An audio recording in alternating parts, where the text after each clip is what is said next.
What if I told you that every time you scroll past your to-do list, you're betraying your own potential, and that the key to stopping this betrayal lies not in better planners or stricter deadlines, but in embracing a single habit so radical it feels existential?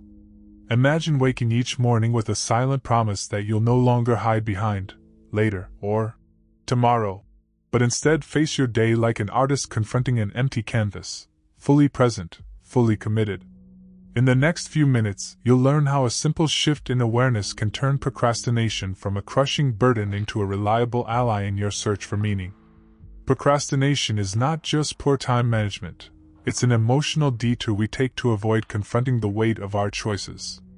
If you've ever felt that tug toward distraction, checking your phone one more time, scrolling through articles you meant to read later, or rewatching that same video clip, you know the guilt, the frustration, the hollow ache of potential wasted. But what if procrastination could teach you something essential about yourself, if you gave it the attention it's secretly craving? Here's the thesis. By cultivating one existential habit, what I call the moment of ultimate ownership, you can break free from procrastination's grip.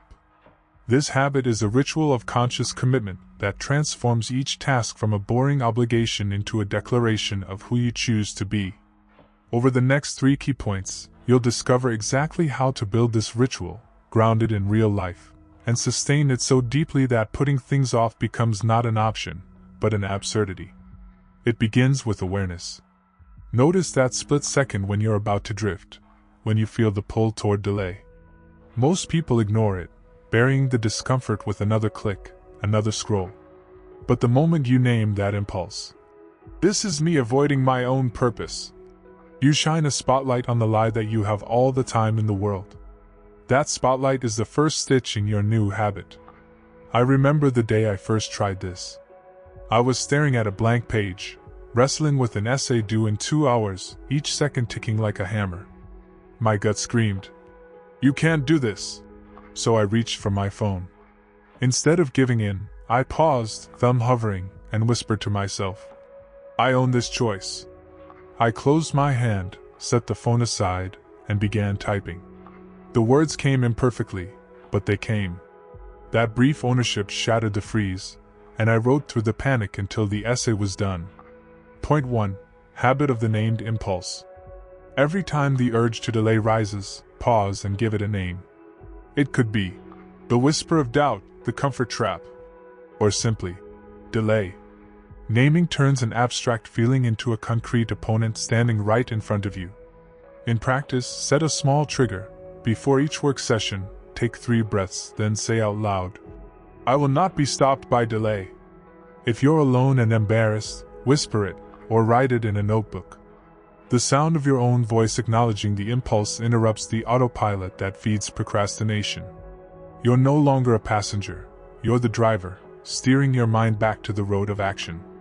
Real-world example, Sophie, a graphic designer, would dodge invoices and client emails for days, letting anxiety build until the backlog was overwhelming. She started stopping at her desk, closing her eyes and muttering, "Invoice freeze," whenever she felt the avoidance creeping in. Within a week, she handled her billing immediately after each project, freeing mental space and earning her the respect and prompt payments she deserved. That leads to point 2, but before we get there, you need to feel how naming that impulse can crack the shell of inertia. Try it now. Recall a task you've been avoiding. Picture it. Feel the knot in your stomach. Then say the name you choose for that knot. Notice how naming sharpens the feeling, makes it impossible to ignore, and offers the first opening in procrastination's armor. With awareness anchored, the second step is to weaponize time itself against delay. Instead of viewing time as an endless sea, you treat it like a precious fragment, an irreplaceable gem. In existential terms, every moment you waste is a moment you're choosing not to live fully.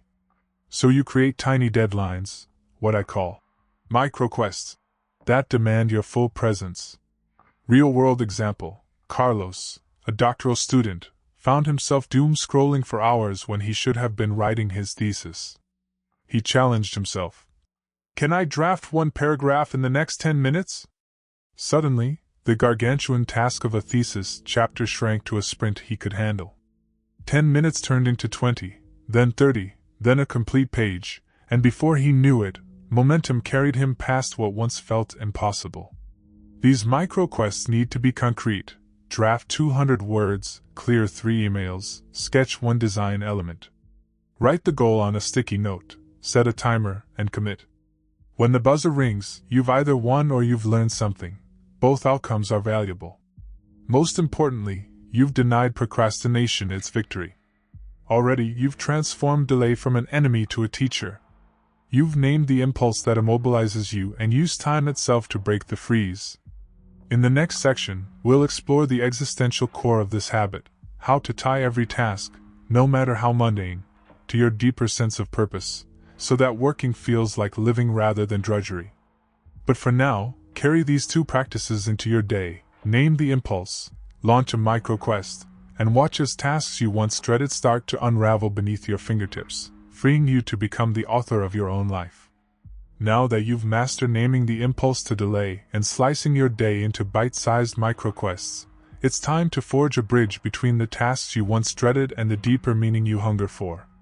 This third practice is what turns mere productivity into a lived philosophy, embedding every action in your overarching why.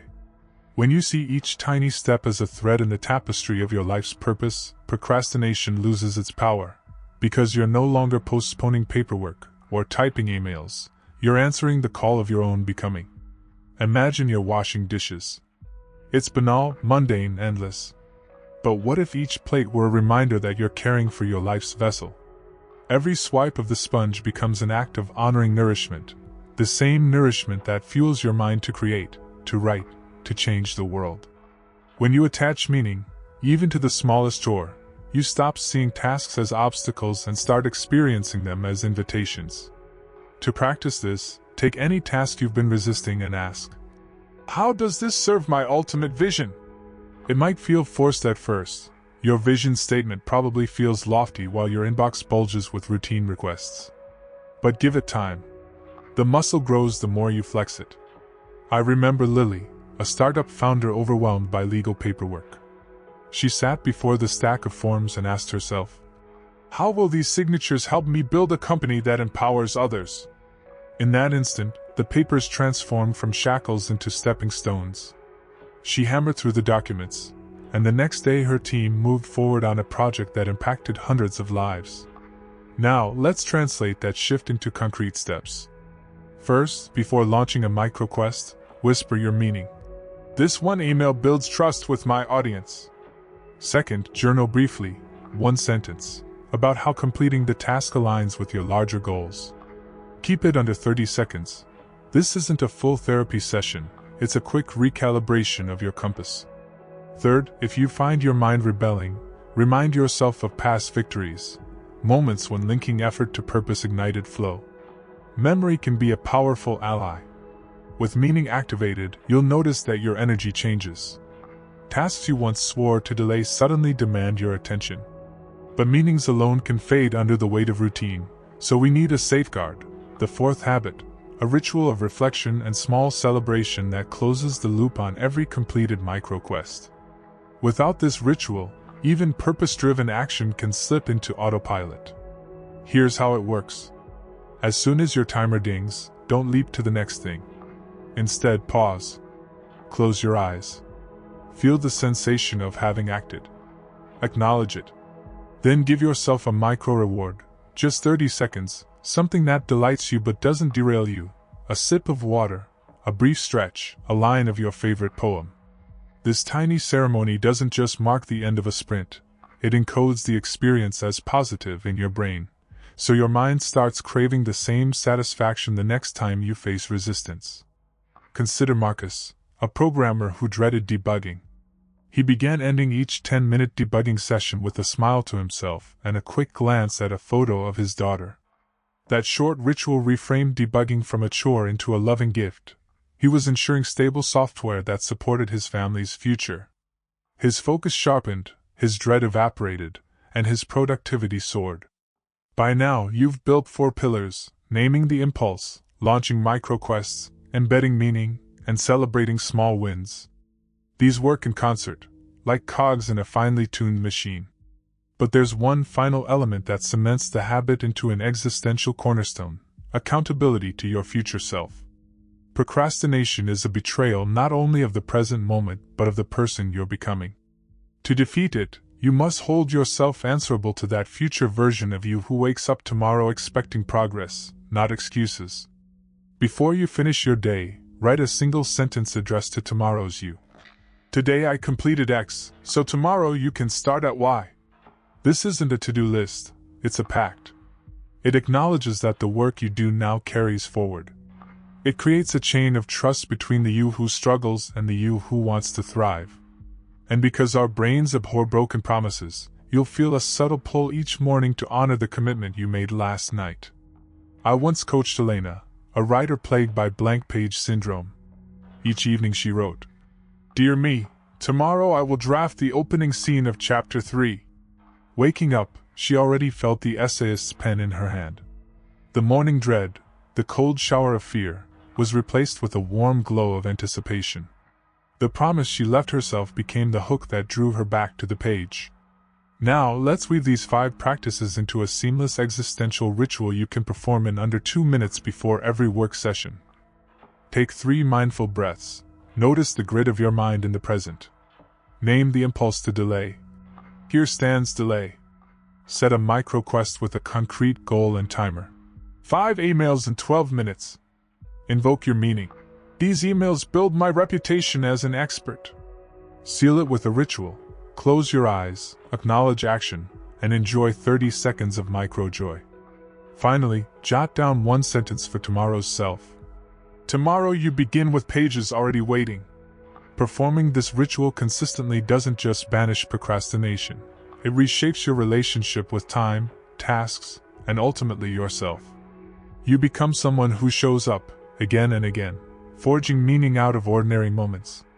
Each micro-quest is a brushstroke, and you discover that the masterpiece of your life is painted in the smallest gestures. As you incorporate this existential habit, you'll notice subtle shifts, a growing sense of agency, a deeper appreciation for the ebb and flow of your energy, and an ever-strengthening bond between your present actions and your future aspirations. Procrastination will still whisper its lies, tempting you with just one more scroll, one more coffee break, but you'll no longer yield. Instead, you'll pause, name the lie, and proceed with quiet resolve. In our final segment, we'll explore ways to troubleshoot when the habit falters, how to adapt it to different domains of your life, from creative projects to relationships, and how to sustain momentum even when the world around you feels chaotic. But for now, you already hold the keys: awareness, action, meaning, celebration, and accountability. Take a moment to breathe, reflect on today's progress, and know that with each passing minute, you're not just beating procrastination, you're living your existence with intention. When your ritual falters, and it will, you don't abandon ship, you course correct. Notice the early warning signs. You skip the naming step, you push off the micro-quest, or you breeze past the celebration. When that happens, pause. Revisit your why with curiosity, not judgment. Ask yourself, what changed? Maybe the task feels too big, so shrink it further. If the meaning feels stale, refresh it with a new angle, a different outcome that excites you. If the ritual seems rote, spice it up, change the celebratory gesture, play a brief melody you love, or share your 1-sentence promise with a friend. Small tweaks reignite commitment. This habit works in any domain. Drafting a novel feels the same as tackling taxes when you link both to your deeper goals. Crafting a healthy meal aligns with your vision of self-care just as sending that pitch email aligns with your dream of impact. The language shifts. Delay might become fatigue or fear of judgment. The micro-quests adapt. Stir the sauce for 2 minutes, or outline 1 scene in 5 minutes. But the structure holds firm. Your existential ritual is a universal tool for bridging intention and action. To sustain momentum, integrate a weekly ritual of reflection. At week's end, review your 1-sentence promises and micro-quests. Celebrate the patterns. Where did you flow? Where did you stumble? Use that insight to refine your approach next week. This meta practice turns habit into growth, so you're not just beating procrastination, you're evolving. Remember, every moment you choose to act rather than defer is a declaration of freedom. You're telling the universe that your time matters, that your purpose matters, that you matter. Procrastination loses its power not because you have more discipline but because you've redefined action as an expression of your existence. And now, as you step away from this video, carry these rituals into your day. Name your impulse, sprint through micro-quests, infuse every task with your why, honor each victory, and make a promise to your future self. Let this existential habit become your compass through distractions, doubts, and delays. You have the tools. The only question is whether you'll use them. Subscribe now and join a community committed to living consciously, where every moment becomes an opportunity to create meaning and crush procrastination once and for all.